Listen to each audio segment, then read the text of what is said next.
In the headlines, APC party leaders hold emergency meeting over naira scarcity in Abuja. 6 killed as gunmen attack police station in Anambra. Katsina community without schools for decades cries out. And on the foreign scene, earthquake death toll surpasses 46,000 in Syria and Turkey. Hello and welcome to Trust TV News Update. I am Ibrahim Yusuf.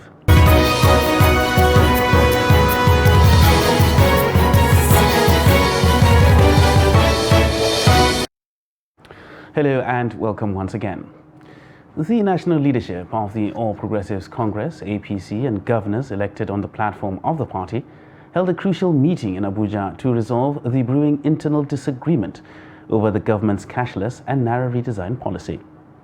Trust TV's Shafiu Suleiman reports that the meeting with all the party's elected governors is coming less than a week to the presidential election, amidst growing apprehension and anxiety over the hardship people are facing. The report.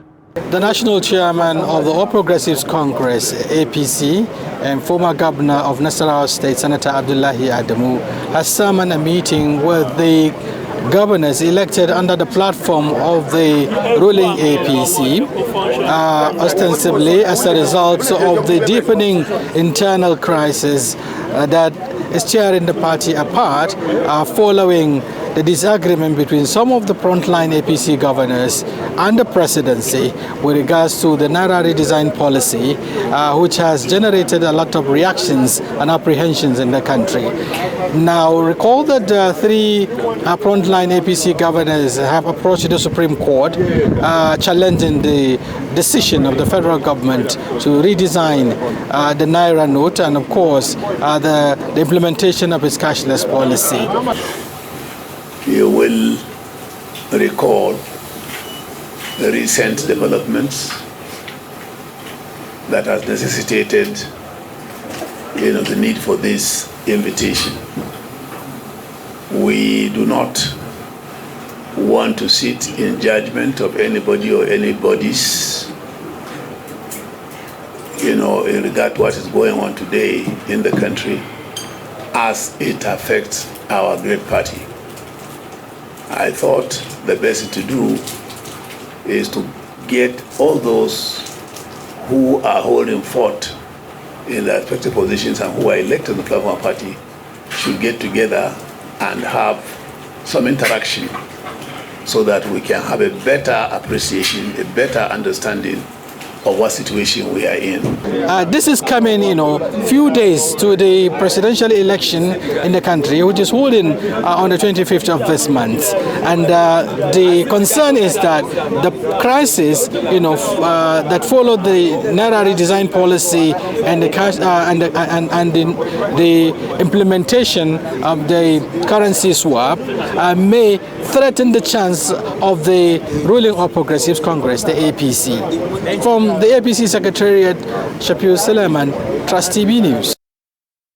The Inspector General of Police, Usman Ali Baba, will on Monday hold an emergency meeting with top police officers, members of civil society organizations, the media, youth representatives, and the diplomatic community over the February 25th presidential election. The development, the police said, is part of the quest to ensure that officers are adequately prepared to effectively police the polls, particularly those responsible for strategic operational deployments and active field duties across the states of the Federation. The meeting will hold at the International Conference Center, Abuja. A statement on Sunday by the Force Public Relations Officer, CSP Olumuyiwa Adejobi, said the Inspector General of Police, Usman Ali Baba, has directed the convergence of all heads of operations in state and zonal commands at the International Conference Center, Abuja, on Monday, the 20th of February, 2023 at 9 a.m. for a one-day training seminar on practical approaches to curbing electoral violence within the electoral process. The Economic and Financial Crimes Commission, EFCC, has denied raiding the home of the presidential flag bearer of the All Progressives Congress, Bola Ahmed Tinubu. It also said it did not retrieve any 400 billion naira either from the candidate or his residence. It described a trending report in social media as fake news. The Commission's head of media and publicity, Wilson Owujaren, made the clarifications in a statement. The statement reads, the attention of the Economic and Financial Crimes Commission has been drawn to a report circulating on social media claiming that operatives of the commission raided the home of Asiwaju Bola Ahmed Tinubu, standard bearer of the All Progressives Congress, in the forthcoming presidential elections and recovered the humongous sum of 400 billion naira. Now to matters of security, where 5 gunmen and a police officer died on Sunday morning in a gun duel at a police station in Nkwele Ezunaka, Oyi local government area of Anambra State. The latest is coming less than 24 hours after 2 attacks were recorded at Upo and Ogidi, where 3 policemen were reportedly killed and soldiers injured. A resident of the area said the hoodlums came in their numbers and were dressed in dark clothing. He said the hoodlums arrived at the station and an exchange of gunfire ensued between them and the police officers at the station. Confirming the incident, police spokesperson Tochukwu Ikenga said 5 armed men and 1 police operative attached to the station were killed during the operation. He added that an office in the facility was partially affected, while 1 patrol vehicle in front of the station was set ablaze by the gunmen. Meanwhile, the Lagos State Police Command says its officers from the Elemoro Division have nabbed 1 famous Ogolua and Ibrahim Omoni while escaping with their loot after robbing their victim. The police public relations officer in Lagos, Benjamin Hundein, disclosed this in a statement on Saturday. He said the suspects were arrested around 1 a.m. on Thursday following credible information received by the police about an ongoing robbery in the Abijo GRA junction of Ibeju-Lekki. Items recovered from the suspects, according to the PPRO, include 2 locally made pistols, 1 live cartridge, 1 Techno Android phone, and 1 ZAT Android phone. Hundein said that further investigations led to the arrest of their gun dealer, one Taufik Soliu. He disclosed that the suspects, who confessed to have robbed at the same spot several times, will be arraigned in court at the conclusion of investigations. He stated that the Lagos State Commissioner of Police, CP Idowu Omohua, assured Lagosians that the command will do everything operationally possible to ensure that crime and criminality is brought to the barest minimum in Lagos State. Medical Director of Gubio General Hospital, Borno State, Dr. Gaidam Bulama, who was abducted in March last year by the Islamic State of West Africa province, has been released. Bulama was abducted when ISWAP attacked Gubio local government area, which is about 70 kilometers from Maiduguri. Zaga Zola Makama, a counterinsurgency expert and security analyst in the Lake Chad region, reported that during the abduction of Bulama, the insurgents had promised his wife that they would not kill him. Sources said that the insurgents took Bulama and other abducted victims to the fringes of Lake Chad, where he was forced to treat wounded fighters and their families for several months. A source said efforts of the state government and the security agencies led to his release. Shortly after Bulama was released, he was moved to Maiduguri, where he was reunited with his family. Before he was abducted last year, Bulama was the only doctor covering the entire Gubio local government area. And now to Katsina State, where some communities in the state are without primary schools and other basic amenities decades after the return of democratic rule. Wulawal and Wawia farming communities in Dutsi local government area of the state are some of such communities. Abdullahi Ahmadi meets residents of the 2 villages and asks them how they feel about democratic governance, especially now that Nigerians head to the polls on Saturday. The report. Wawia and Warol villages are communities of over 5,000 people in the heart of the local government area of Katsina State, but are without primary schools, good roads, or basic facilities. Worried by the continued neglect of their communities, residents organized their school-aged children taking formal and non-formal lessons under these makeshift classes.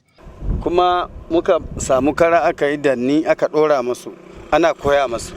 As far as we are concerned, we have been neglected, abandoned, and forgotten. Our number 1 problem is school, then water, access road, clinic, and other social amenities. But for now, our priority are those things I listed. Sometimes we feel like mobilizing ourselves not to go out and vote. Ina godiya ga wannan gidan talabiji mai albarka wanda ya ziyarci garin Wawuya, Allah shi saka mai da alkhairi. So to me, it's mission accomplished. I humbly believe this is the end of our struggle. Thank you, Trust TV. Irin TV center din nan wallahi ba mu da shi. The children are defying the harsh weather conditions to attend classes in spite of cold during Harmattan season in most parts of northern Nigeria.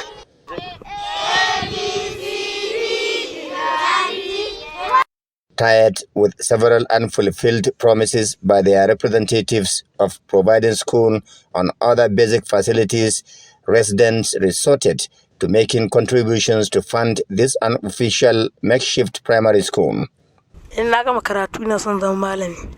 My ambition is to be a classroom teacher. For me, I want to become a professional journalist to serve as a voice to the voiceless. Sir, for me, I want to be a professional doctor to help my community.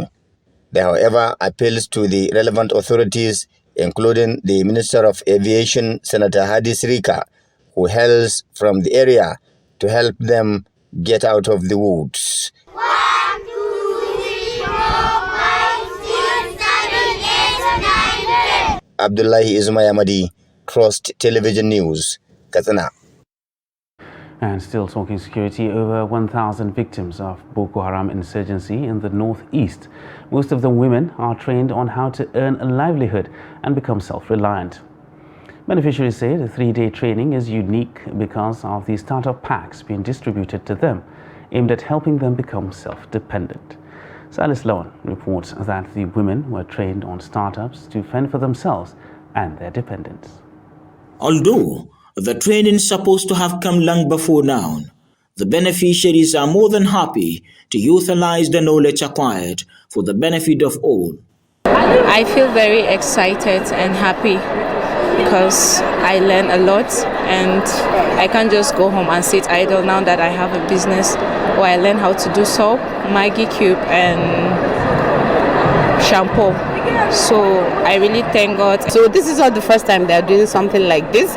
I love the fact that they are focusing on women, because women are like the thread that holds our society. So I'm excited that they've put women into such consideration and they've done something this big for them. The starter pack we're giving them comprises of these 3 skills training they received. Some are going to get for soap making, some are going to get for shampoo, some are going to get for food seasoning. And it is our sincerely hope that they will put it into use. And that's why if you look around, you see majority of the recipients today are women. It is believed that if you empower the woman, you have empowered the community. And that is our target. The training, which centered on soap making, shampoo, and food seasonings, if properly put into use, stakeholders says it will go a long way toward cautioning the hardship victims of the insurgency are facing. I'm particularly happy with the gathering, the response of the trainees and the benefits they are driving. It has always been the goal of the founder, Alhaji Atiku Abubakar, to make community reach out. And this is just one of them. For a very long time, for decades, he has been out helping humanity, helping our people. And this is just one of them. Once you do something like this, it's a very unimaginable assistance that you are giving to the people. We could have given them money, but they said, show me how to fish. Don't give me fish to eat. So this is what we have done. And the women gave their commitment to properly utilize skills acquired. Silas Lawan, Trust TV News, Yola. Still with us on Trust TV News Update. Still ahead, we'll take a look at why cases of divorce are on the rise. Details of this and more after the break. Do stay with us.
Trust TV, documenting the Nigerian story.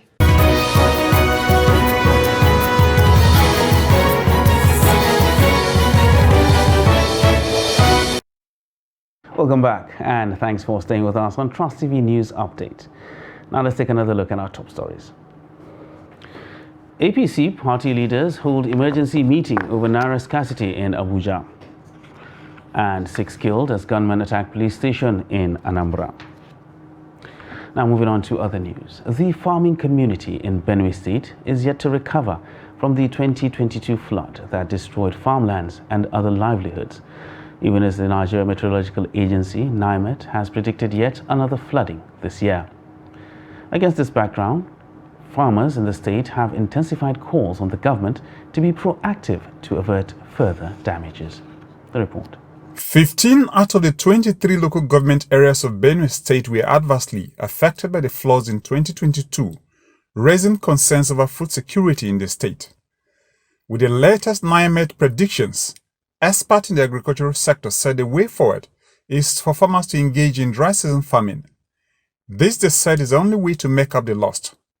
The State Minister of Agriculture said government is already planning in that direction. As farmers are educated on the need, you witnessed what happened in the state as a result of flooding. A lot was lost. So a gap is being created. But with dry season farming, we are expecting that that gap will be filled. People are going to produce out of season. And if that continue, you understand, we shall no longer rely on rain-fed agriculture. However, the farmers said they need proper funding or incentives from the government to practice dry season or irrigation farming. Except the federal government provides enough security and also provide farm inputs for farmers. Farm inputs such as herbicides, fertilizer, farm machineries, tractors, and improved seedlings. If that is done, I am very sure that we can be able to come back here and do dry season farming. I think it will be done and it will help the masses. What I mean by the masses is generally with farmers. Government should intervene to help. They will give support. If not, there will be hunger. To people who live close to the river is that they should prepare. They should prepare because this thing happened last year. So they have to prepare before the time. Government, they have to pass message to those people because some of them they will not be aware of what is going to happen. But if the message reach them, then they will now prepare to be out of that place before the flood will now come. Farmers should learn how to work in a dry season because if they cannot work in the dry season, as far as this flood is coming continuously, it will affect lives. So they should do their best to work also in dry season. It will help us. According to records from the Benue State Emergency Management Agency, SERMA, thousands of Benue farmers were affected by the flood disaster in 2022. Now, marriage is a sacred institution where couples are joined to be lifetime partners. However, divorce is becoming common between married couples. Silas Lawn takes a look at the causes fueling divorce amongst couples. His report. Good or bad, it is a cross to bear till date do them part. However, the story has changed, and rapidly too. Marriage is no longer sustained by couples like before. Many say lack of commitment, infidelity, or extramarital affairs, too much conflict and argument, and lack of physical intimacy play significant roles. According to these respondents, based on what is obtainable from the society, religious bodies, and records at marriage registries and court, divorce cases are increasing. Just about the ceremony on the wedding day. It is about the burden after the wedding ceremony. That is the marriage. It is not about the wedding ceremony. A court might actually enter to see that maybe the woman has been given an opportunity, or they will give her an ear so that whatever she said, the court may likely try to find out the reason why the man divorced the wife. But in our own perspective, we try to find out the reason from the husband, and we encourage endurance and patience, because that is what we will be able to do in the family. They said some couple complained of incompatibility, lack of love and care, poverty and frequent beating. The religious leaders are trying their best, and one of the reasons or one of the ways the religious leaders are using is to create an avenue where they will interact with the family members and give them understanding on what to do. If there is any problem, they look for the religious leaders to help them to overcome all the challenges. Marriage is about fidelity. Marriage is about giving confidence to the other. Marriage is about bringing the other close by giving him attention or giving her attention, cozying up to each other. This is non-existent, and it is all because the family values has broken down. According to statistics, 0.2% of men and 0.3% of women had legally dissolved their marriage. A report in 2018 indicates that separation rate in Nigeria recorded 14% increase. Salis Lawan, Trust TV News, Yola. Operatives of the Nigeria Security and Civil Defense Corps are investigating a suspected vandal of electrical installations arrested at Gangagari village of Daura local government area in Katsina State. The 27-year-old Isa Hussaini was arrested while vandalizing a high-tension electricity transmission pole. Abdullahi Ahmadi completes the report. The NSCDC operatives in Katsina said the suspect was arrested in possession of 4 pieces of angle iron, 4 pieces of bolts and nuts, washers, hammers and screwdrivers, among many others.